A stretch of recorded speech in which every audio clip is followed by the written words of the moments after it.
ओम नमो नारायणाय नमः। मैं हूँ वामिका और आप सभी का हमारे चैनल आध्यात्मिक सागर में हार्दिक स्वागत है। सावन का महीना भगवान शिव को समर्पित होता है। इस महीने में बहुत से त्योहार आते हैं, जिसमें से एक है सावन महीने के शुक्ल पक्ष की एकादशी, जिसका नाम है पुत्रदा एकादशी। आज की इस वीडियो में आप सुनेंगे सावन पुत्रदा एकादशी व्रत की बड़ी ही दुर्लभ कथा।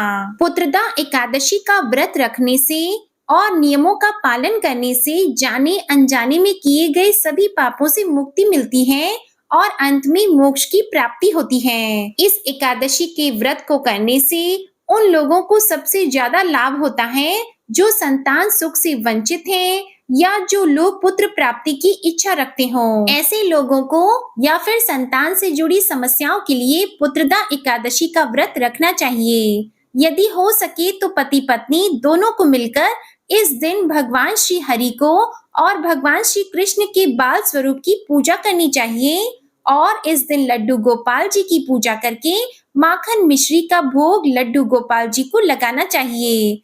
भोग में तुलसी की मंजरी या तुलसी दल अवश्य रखने चाहिए। ऐसा करने से संतान सुख की प्राप्ति होती है और संतान से जुड़ी समस्याएं दूर होती हैं। तो आइए भगवान श्री लक्ष्मी नारायण जी के चरणों का ध्यान करते हुए इस पावन कथा को सुनते हैं। एकादशियों की कथाओं का आनंद लेते हुए धनुर्धर अर्जुन ने कहा, हे प्रभु, मेरे आनंद की सीमा नहीं है, मेरी जिज्ञासा बढ़ती जा रही है। हे कमल नयन, अब आप मुझे श्रावण मास के शुक्ल पक्ष की एकादशी की कथा सुनाने की कृपा करें। तब भगवान श्री कृष्ण ने कहा, हे धनुर्धर, सावन मास के शुक्ल पक्ष की एकादशी की कथा के श्रवण मात्र से ही अनंत यज्ञ का फल प्राप्त होता है। हे पार्थ, द्वापर युग के आरंभ में ही महिष्मति नाम की एक नगरी थी। उस नगरी में महीजीत नाम का एक राजा राज्य करता था। वह पुत्रहीन था, इसलिए वह सदा दुखी रहता था। उसे वह राज्य, सुख और वैभव सभी कुछ बड़ा ही कष्टदायक लगता था, क्योंकि पुत्र के बिना मनुष्य को इस लोक और परलोक दोनों में ही सुख नहीं मिलता है।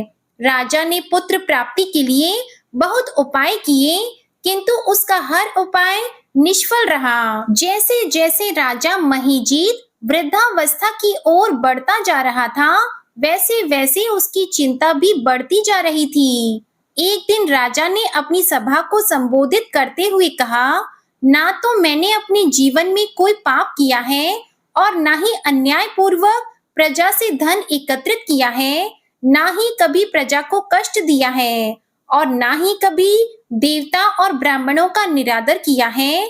मैंने तो प्रजा का सदैव अपने पुत्र की तरह पालन किया है, कभी किसी से ईर्ष्या भाव नहीं किया, सभी को एक समान समझा है। मेरे राज्य में कानून भी ऐसे नहीं हैं जो प्रजा में अनावश्यक डर उत्पन्न करे। इस प्रकार धर्म युक्त राज्य करने पर भी मैं इस समय अत्यंत कष्ट पा रहा हूँ। इसका क्या कारण है? मेरी समझ में तो कुछ भी नहीं आ रहा। आप इस पर विचार करें कि इसका क्या कारण है और क्या इस जीवन में मैं इस कष्ट से मुक्त हो पाऊंगा। राजा के इस कष्ट के निवारण के लिए मंत्री आदि वन को गए, ताकि वहां जाकर किसी ऋषि मुनि को राजा का दुख बताकर कोई समाधान पा सकें। वन में जाकर उन्होंने श्रेष्ठ ऋषि मुनियों के दर्शन किए। उस वन में वयोवृद्ध और धर्म के ज्ञाता महर्षि लोमश भी रहते थे। वे सभी जन महर्षि लोमश के पास गए। उन सबने महर्षि लोमश को दंडवत प्रणाम किया और उनके सम्मुख बैठ गए। महर्षि के दर्शन से सभी को बड़ी प्रसन्नता हुई और सबने महर्षि लोमश से प्रार्थना की कि हे देव, हमारे अहोभाग्य हैं कि हमें आपके दर्शनों का सौभाग्य प्राप्त हुआ है। मंत्रियों की बात सुनकर लोमश ऋषि ने कहा, हे मंत्री, आप लोगों की विनम्रता और सद्व्यवहार से मैं अति प्रसन्न हूँ। आप मुझसे अपने आने का प्रयोजन कहें, मैं आपके कार्य को अपने सामर्थ्य के अनुसार अवश्य ही पूर्ण करूंगा, क्योंकि हमारा शरीर ही परोपकार के लिए बना है। लोमश ऋषि के ऐसे मृदु वचनों को सुनकर मंत्री ने कहा, हे ऋषिवर, आप हमारी सभी बातों को जानने में ब्रह्मा से भी ज्यादा समर्थ हैं। अतः आप हमारे संदेह को दूर कीजिए। महिष्मती नामक नगरी के हमारे महाराज महीजित बड़े ही धर्मात्मा और प्रजा वत्सल हैं और प्रजा का पुत्र की तरह धर्म अनुसार पालन करते हैं, किंतु फिर भी वे पुत्रहीन हैं। हे महामुनि, इससे वे अत्यंत दुखी रहते हैं। हम लोग उनकी प्रजा हैं, हम भी उनके दुख से दुखी हो रहे हैं, क्योंकि प्रजा का यह कर्तव्य है कि राजा के सुख में सुख माने और दुख में दुख माने।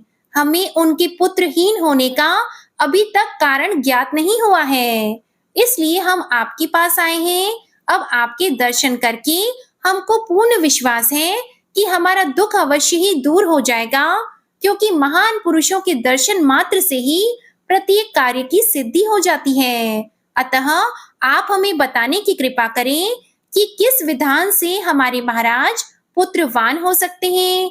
हे ऋषिवर, यह आपका हम पर और हमारे राज्य की प्रजा पर बड़ा ही उपकार होगा। ऐसी करुण प्रार्थना और वंदना सुनकर लोमश ऋषि जी ने नेत्र बंद करके राजा के पूर्व जन्मों पर विचार करने लगे।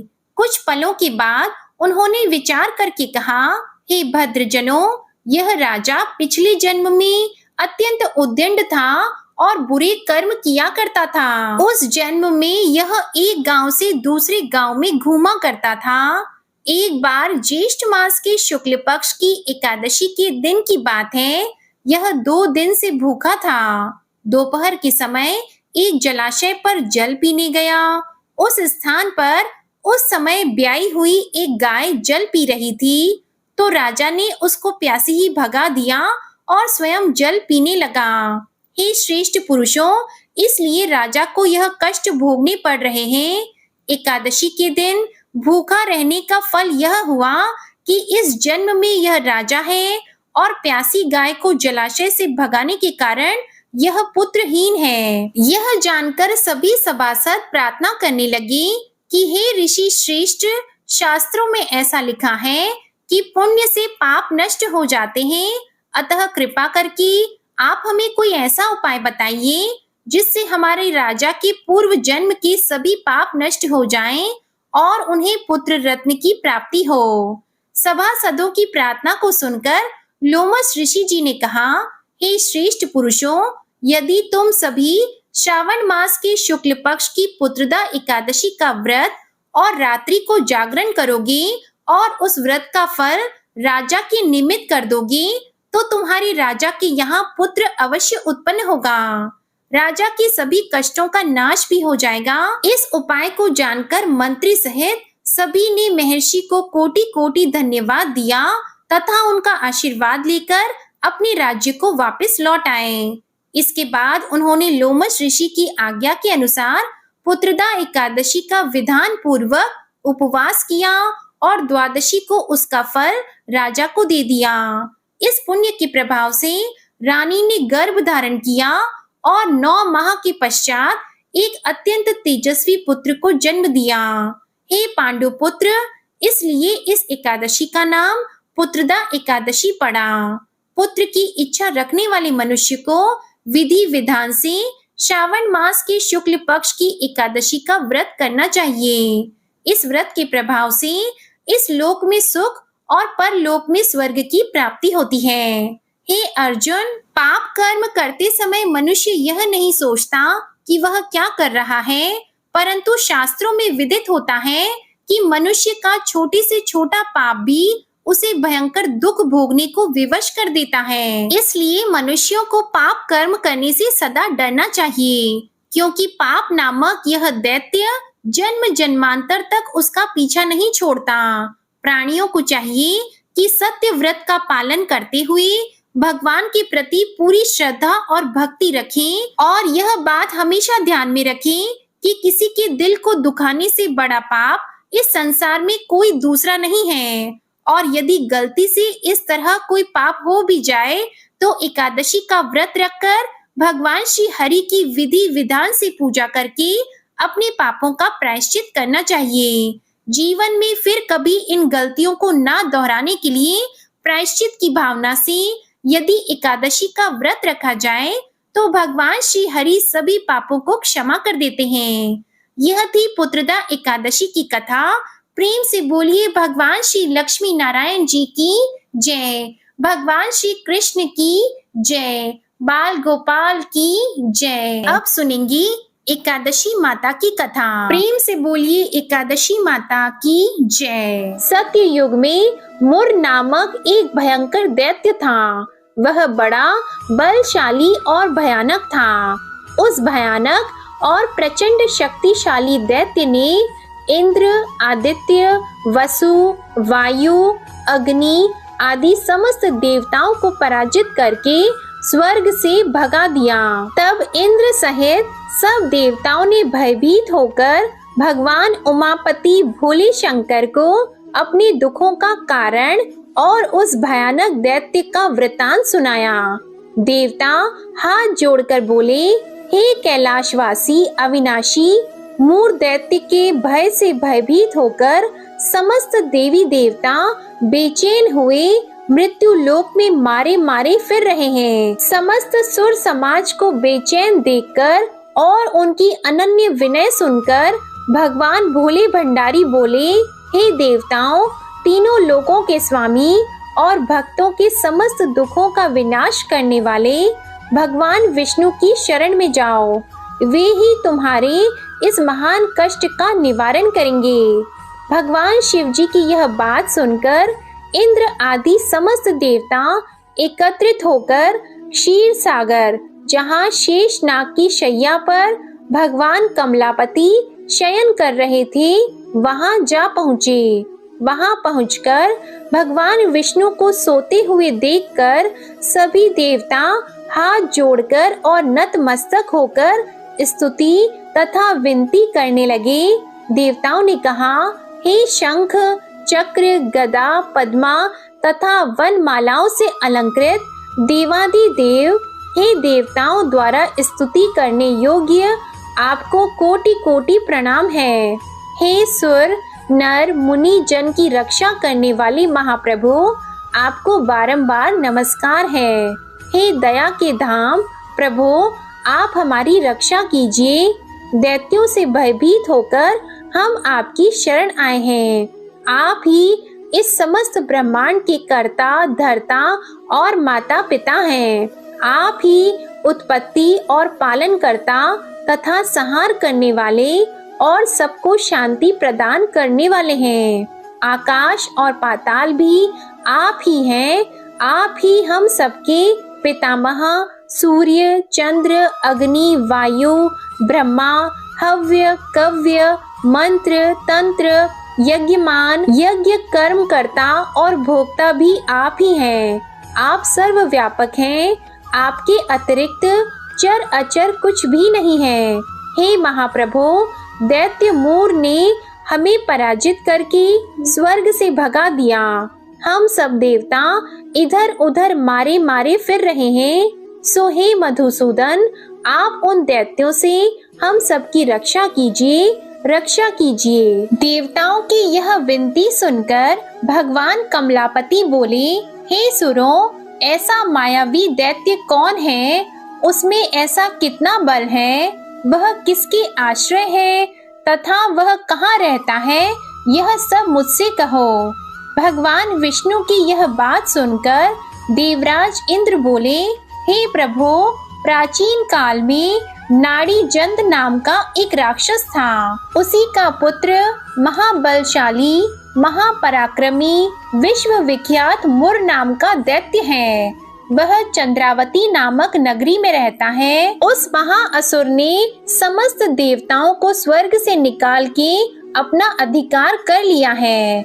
वह स्वयं इंद्र, अग्नि, वरुण, कुबेर, यम आदि सबके स्थान पर अपना आधिपत्य जमाकर और स्वयं सूर्य बनकर प्रकाश करता है। हे असुर निकंदन, उस दैत्य का संहार करके हम सब देवताओं की रक्षा कीजिए।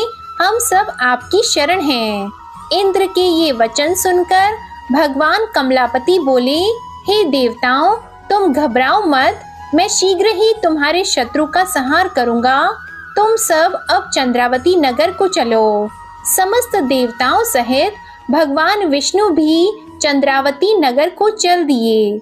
उस समय दैत्यराज मुर दैत्य सेना सहित युद्ध भूमि में बड़े अभिमान से गरज रहा था। उस महादैत्य की घोर गर्जना को सुनकर सब देवता भयभीत होकर चारों दिशाओं में भाग खड़े हुए। यह देखकर स्वयं भगवान विष्णु रणभूमि में पहुंच गए। भगवान कमलापति को रणभूमि में देखकर दैत्य दल ने नाना प्रकार के अस्त्र शस्त्रों से भगवान विष्णु पर प्रहार किया। भगवान ने यह देखकर अपने तीखे बाण छोड़े, जो नागों की तरह से लहराते हुए जाकर दैत्यों के अंगों को बींधने लगे। सभी दैत्य उनके हाथों से मारे गए। केवल दैत्यराज मुर ही जीवित बचा था। दैत्यराज मुर अविचल भाव से भगवान के साथ युद्ध करता रहा। यह देखकर सुर समाज अत्यंत बेचैन होने लगा। भगवान जो भी तीक्ष्ण बाण उसके शरीर में मारते, वे उसके अंगों में पुष्पों के समान लगते थे। शस्त्रों से उस महादैत्य का शरीर छिन्न भिन्न हो गया, परंतु वह फिर भी युद्ध करता रहा। इसके बाद भगवान और दैत्य का मल्ल युद्ध होने लगा।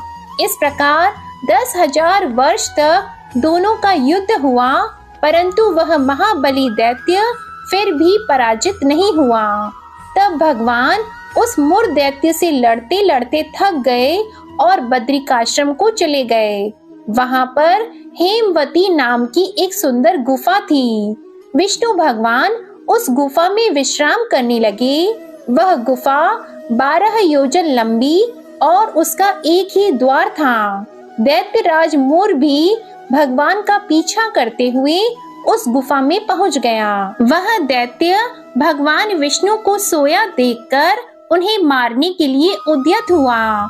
वह अभी मारने का प्रयत्न कर ही रहा था कि उसी क्षण विष्णु भगवान के शरीर से एक अति तेजस्वी तथा अत्यंत प्रभावशाली कन्या अस्त्र शस्त्र धारण किए हुए उत्पन्न हुई। उस कन्या के बल पराक्रम को देखकर आश्चर्यचकित हुआ मुर उसके साथ युद्ध करने लगा। उस कन्या के युद्ध कौशल, पराक्रम तथा वीरता को देखकर दैत्य ने विचार किया कि इस कन्या को इतना भयानक युद्ध करना किसने सिखाया है। यह तो बड़ा भयंकर युद्ध करती है। वह अभी विचार कर ही रहा था कि उस प्रभावशाली देवी ने एक ऐसा बाण मारा कि दैत्यराज का रथ टूटकर चूर-चूर हो गया। देवी ने उसके अस्त्र शस्त्रों को काटकर टुकड़े टुकड़े कर दिए। अब वह भयानक दैत्यराज मुर मल्ल युद्ध करने लगा, परंतु देवी ने धक्का मारकर उसे मूर्छित कर दिया। जब वह दैत्य मूर्छा से जागा तो उस कन्या ने उसका सिर काट डाला। इस प्रकार वह दैत्य तो पृथ्वी पर गिरकर मृत्यु को प्राप्त हुआ और बाकी दैत्य भयभीत होकर पाताल लोक को भाग गए।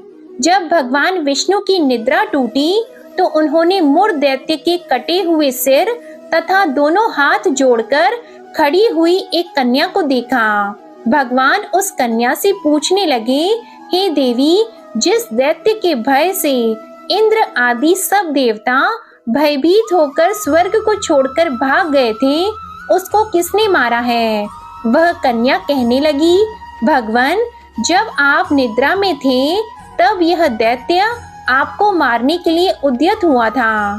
उस समय आपके शरीर से उत्पन्न होकर मैंने इस दैत्य का वध किया है। यह सुनकर भगवान बोले, हे देवी, तुमने इस दैत्य को मारकर देवताओं का महान उपकार किया है, अतः तुम इच्छा अनुसार वर मांगो। तब वह देवी बोली, भगवान, यदि आप मुझे वरदान देना ही चाहते हैं तो यह दीजिए कि जो मेरा व्रत करे उसके सब पाप नष्ट हो जाएं और वह अंत में मोक्ष को प्राप्त हो। रात्रि को भोजन करने वाले को आधा फल और एक बार भोजन करे उसको भी आधा फल प्राप्त हो। जो मनुष्य भक्ति पूर्वक मेरे व्रत को करे वह निश्चय ही आपके लोक को प्राप्त हो। जो कोई मेरे व्रत में एक बार भी भोजन न करे, उसको धर्म, धन और मुक्ति प्राप्त हो। भगवान ने कहा, हे कल्याणी, ऐसा ही होगा।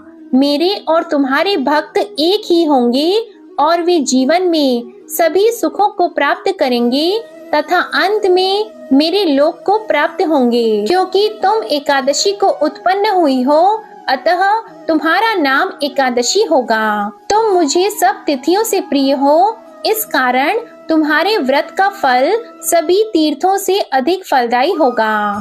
भगवान के ऐसे उत्तम वचनों को सुनकर वह देवी अत्यंत प्रसन्न हुई। भगवान कृष्ण ने आगे कहा, हे युधिष्ठिर, सब व्रतों में एकादशी व्रत का फल सर्वश्रेष्ठ है। एकादशी व्रत करने वालों को मैं मोक्ष पद देता हूँ, उसके शत्रुओं का नाश एवं समस्त विघ्नों को नष्ट करता हूँ। यह मैंने एकादशी की उत्पत्ति का सब वृतांत बताया है। एकादशी पापों को नष्ट करने वाली तथा सिद्धि देने वाली है। जो मनुष्य इस एकादशी महात्म्य को पढ़ता अथवा सुनता है, उसको अश्वमेध यज्ञ का फल प्राप्त होता है। प्रेम से बोलिए एकादशी माता की जय, विष्णु भगवान की जय। अब हम सुनेंगे 11 माता की दूसरी कहानी और उसके बाद में भगवान श्री कृष्ण की किसी भी एक स्वरूप की कथा अवश्य सुननी चाहिए, क्योंकि एकादशी के दिन भगवान श्री कृष्ण जी की पूजा भी की जाती है। आषाढ़ मास में आने वाली दोनों एकादशियों को भगवान श्री कृष्ण के जगन्नाथ स्वरूप की कथा को सुना जाता है। तो पहले हम सुनेंगे एकादशी माता की दूसरी कथा। एक बार एक राज्य में एक राजा रहा करता था। राजा बहुत ही बुद्धिमान और बलशाली था। राजा सदा ही अपनी प्रजा का बहुत अच्छे से ध्यान रखता था। प्रजा भी राजा को बहुत पसंद करती थी। राजा की 2 बेटियां थी। राजा अपनी दोनों बेटियों से बहुत प्रेम करता था। राजा की छोटी बेटी देखने में बहुत सुंदर और आकर्षित थी और राजा की बड़ी बेटी छोटी बेटी के मुकाबले थोड़ी कम सुंदर थी।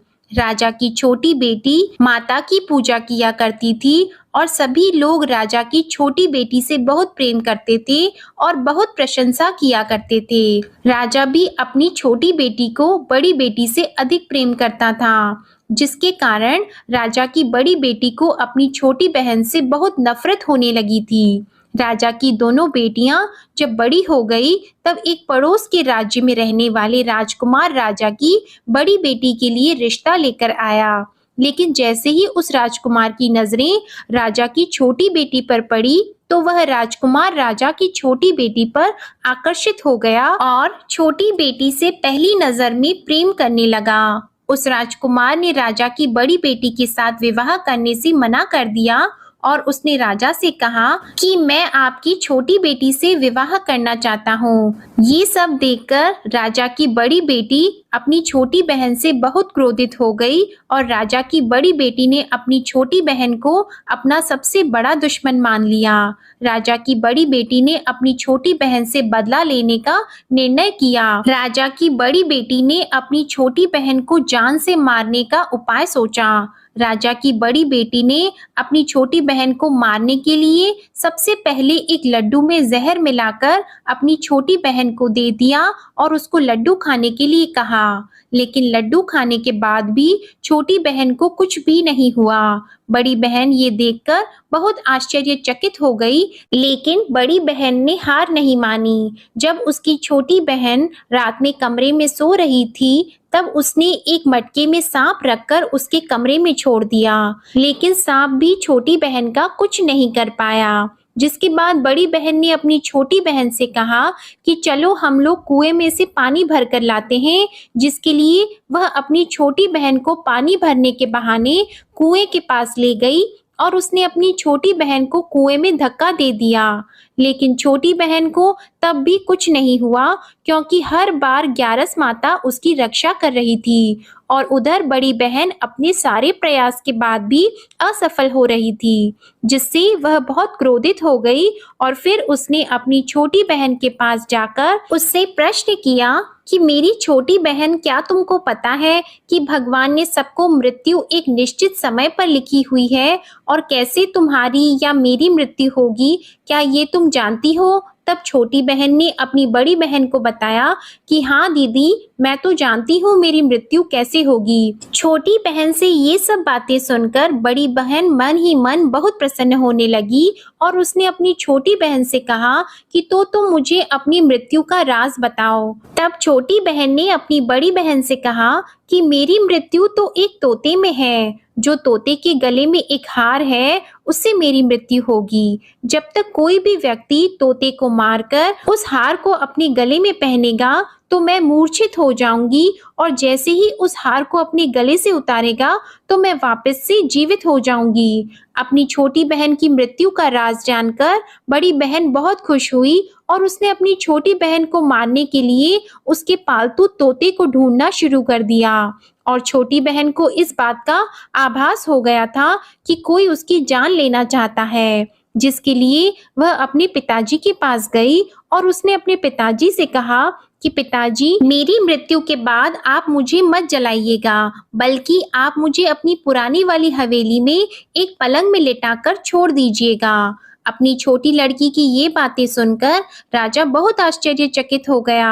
राजा ने अपनी छोटी बेटी से पूछा कि बेटी, तुम ये क्या कह रही हो? तब राजा की छोटी बेटी ने बताया कि पिताजी, समय किसी के लिए नहीं रुकता है, क्या कब किसको हो जाए इसका किसी को कुछ नहीं पता।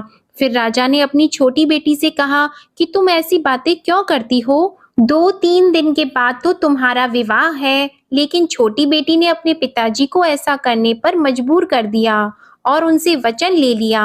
राजा ने भी अपनी छोटी बेटी की बात स्वीकार कर ली और 2-3 दिनों के बाद जब शादी का समय आया, तब राजकुमार बारात लेकर राजा के घर आया और राजकुमार और राजा की छोटी बेटी का विवाह शुरू हो गया। जैसे ही राजा की छोटी बेटी राजकुमार के साथ फेरे लेना शुरू हुई तो उसकी बड़ी बहन अपनी छोटी बहन के कमरे में जाकर उसके तोते को पकड़ लेती है और उसको जान से मार देती है। तोते के गले में जो हार था उसको अपने गले में धारण कर लेती है और जैसे ही बड़ी बहन उस हार को अपने गले में धारण करती है तो उधर छोटी बहन 3.5 ही फेरे ले पाती है और वहीं पर बेहोश होकर गिर जाती है। जिसके बाद राजा ने बड़े बड़े दर्द हकीमों को बुलाया और अपनी छोटी बेटी का इलाज करने के लिए कहा। राजा की बात सुनकर जब वैद्य ने छोटी बेटी को देखा तो राजा को बताया कि आपकी छोटी बेटी ना तो जीवित है और ना मरी हुई है, ऐसा मैं पहली बार देख रहा हूँ।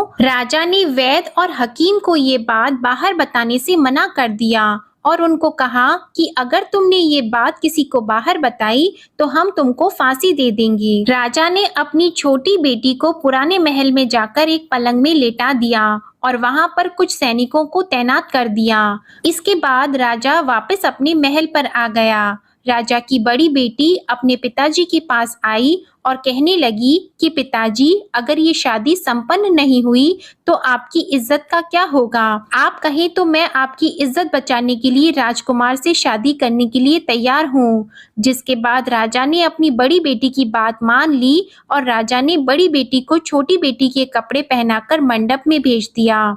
लेकिन राजकुमार ये जान गया कि ये राजा की छोटी बेटी नहीं है, बल्कि ये राजा की बड़ी बेटी है। लेकिन जब राजकुमार ने शादी करने से मना किया तो सभी लोगों ने राजकुमार को बेबस करके राजा की बड़ी बेटी से बचे हुए फेरों को संपन्न करा दिया और विवाह संपन्न हुआ। जिसके बाद राजकुमार राजा की बड़ी बेटी को अपने महल में ले गया। विवाह होने के बाद राजकुमार उससे ना तो बात करता था, ना उसे पसंद करता था और ना ही उसके आसपास भटकता था। और राजकुमार ने ये फैसला लिया था कि वह अपनी प्रेमिका को ढूंढ कर रहेगा और ये जानकर रहेगा कि उसके साथ क्या हुआ है।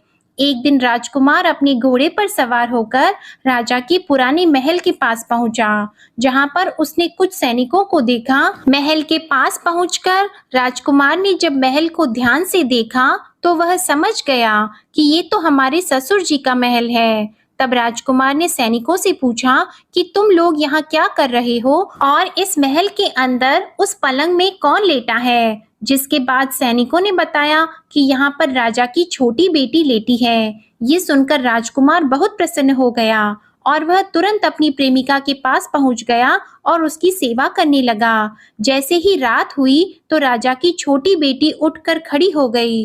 राजकुमार ये देखकर बहुत खुश हो गया और उसने अपनी प्रेमिका से पूछा कि तुम यहाँ क्या कर रही हो, तुम मेरे साथ मेरे घर चलो। राजा की छोटी बेटी ने राजकुमार को सारी बातें बता दी कि मेरी जान एक तोते में बसती थी और मैंने ये बात सिर्फ अपनी बड़ी बहन को बताई थी और मुझे पता है कि उसने ही मुझे मारने का प्रयास किया है। उसके पास एक हार है जिसको वह सुबह पहन लेती है और रात को उतार देती है। जब तक वो हार को पहन कर रखती है तब तक मैं मूर्छित रहती हूँ और जैसे ही वो हार को उतार देती है तो मैं जीवित हो जाती हूँ और जब तक मेरी बड़ी बहन के पास वो हार रहेगा तब तक मैं ऐसे ही जीवित और मूर्छित होती रहूंगी। अगर मेरी बड़ी बहन के पास जो हार है वो मेरे हाथ लग जाए तो मैं हमेशा के लिए जीवित हो जाऊंगी। राजकुमार ये सब बातें सुनकर राजा की छोटी बेटी के पास रहने का निर्णय ले लेता है और उसने अपने बचे हुए सारे फेरे उस पलंग में लेटी हुई राजकुमार की छोटी बेटी के साथ ले लिए और अपना विवाह पूर्ण कर लिया और वहीं पर वो रहने लगा। देखते ही देखते कुछ समय में राजा की छोटी बेटी और राजकुमार की पत्नी गर्भवती हो गई। एक दिन राजकुमार को किसी काम से बाहर जाना पड़ा। तब छोटी बहन के पेट में बहुत तेज से दर्द होने लगा, जिसके बाद उसने माता का आह्वान किया। जिसके बाद वहां माता प्रकट हुई और उन्होंने अपने भक्तों के दर्द को दूर किया और एक पुत्र की प्राप्ति करवाई। और वहीं पर अचानक से राजकुमार भी आ गया। राजकुमार ने ग्यारस माता को देखा तो वह आश्चर्यचकित हो गया और उसने तुरंत ग्यारस माता को प्रणाम किया और ग्यारस माता ने राजकुमार से कहा, जब तुम्हारा पुत्र 5 वर्ष का हो जाए तो तुम आकर अपनी पत्नी का हार इसके गले में डाल देना। और देखते ही देखते राजकुमार और राजा की छोटी बेटी का पुत्र 5 वर्ष का हो जाता है। तो राजकुमार अपने बेटे से कहता है कि बेटा, मैं कुछ काम से बाहर जा रहा हूँ, तुम अपनी माता का ध्यान रखना, और वहां से चला जाता है। राजा को बाहर निकलता देखकर बड़ी बहन के सैनिक देख लेते हैं और बड़ी बहन को जाकर सारी बातें बता देते हैं। जिसके बाद बड़ी बहन अपनी छोटी बहन के पुत्र को वहां से उठवा लेती है और उसको मरवा देती है। छोटी बेटी के पुत्र के 2 टुकड़े करवा देती है। पहला टुकड़ा चक्के के पास छुपा देती है और दूसरा टुकड़ा अपने पलंग के नीचे रख लेती है। अब ग्यारस माता भिखारी का रूप लेकर आती है और एक भिखारी का रूप रखकर बड़ी बहन के पास चली जाती है। जिसके बाद वहां पर भिक्षा मांगने लगती है। तो बड़ी बहन अपने नौकरों से कहती है कि जाकर भिक्षा दे दो। लेकिन जैसे ही नौकर ग्यारस माता को भिक्षा देने के लिए आते हैं तो माता उन्हें मना कर देती हैं और कहती है कि मैं तुम्हारी महारानी से ही भिक्षा लूंगी। जिसके बाद बड़ी बहन स्वयं ही भिक्षा देने के लिए माता के पास आती है। तब माता एक बिल्ली का रूप लेकर उसके कमरे में चली जाती है और वहां पर छोटी बेटी के पुत्र के 2 टुकड़े को आपस में जोड़ देती है और उसे जीवित कर देती है। फिर उसे वहां से ले जाती है। राजकुमार अपने बेटे को लेकर अपनी पत्नी के पास जाता है और उसे कहता है कि तुम इसका ध्यान रखना।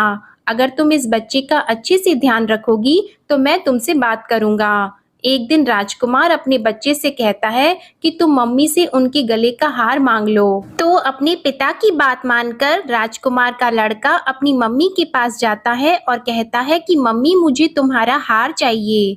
यह सुनकर पहले तो बड़ी बहन बहुत क्रोधित होती है, पर उसको यह याद आता है कि राजकुमार ने कहा था कि अगर मैं इस बच्चे का ध्यान अच्छे से रखूंगी तो वह मुझसे बात करेंगे, जिसके कारण वह हार उस बच्चे को दे देती है और वह तुरंत हार को ले जाकर अपने पिताजी को दे देता है। और तभी राजकुमार अपने बेटे को लेकर वहां से जाने लगता है और अपनी पत्नी से कहता है कि तुम हमारे लिए खाना बनाकर रखना, मैं शाम को आकर तुम्हारे साथ खाना खाऊंगा।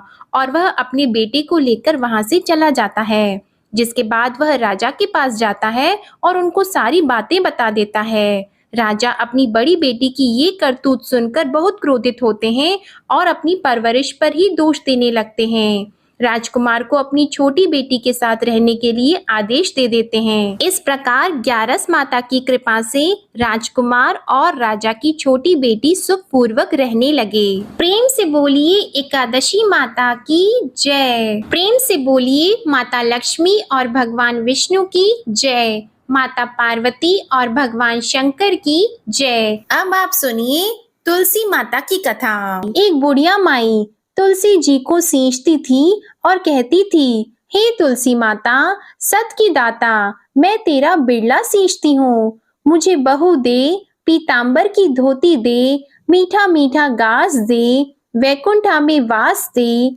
चटक की चाल दे, पटक की मोत दे, चंदन का काट दे, रानी सा राज दे, दाल भात का भोजन दे, ग्यारस की मौत दे, कृष्ण जी का कंधा दे।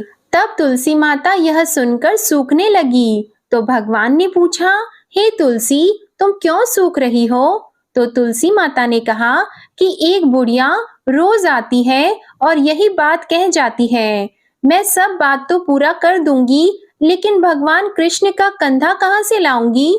तो भगवान बोले, जब वो मरेगी तो मैं अपने आप कंधा दे आऊंगा, तू बुढ़िया माई से कह देना। जब बुढ़िया माई मर गई, सब लोग आ गए। जब माई को ले जाने लगे तो वह किसी से नहीं उठी। तो भगवान श्री कृष्ण एक बार 12 बरस के बालक का रूप धारण करके आए और बालक ने कहा, मैं कान में एक बात कहूंगा तो बुढ़िया माई उठ जाएगी। बालक ने बुढ़िया माई के कान में कहा, बुढ़िया माई, मन की निकाल ले, पीतांबर की धोती ले, मीठा मीठा गास ले, वैकुंठा में वास ले, चटक की चाल ले, पटक की मौत ले, कृष्ण जी का कंधा ले। यह सुनकर बुढ़िया माई हल्की हो गई। तो भगवान श्री कृष्ण ने उन्हें कंधा दिया और बुढ़िया माई को मुक्ति मिल गई।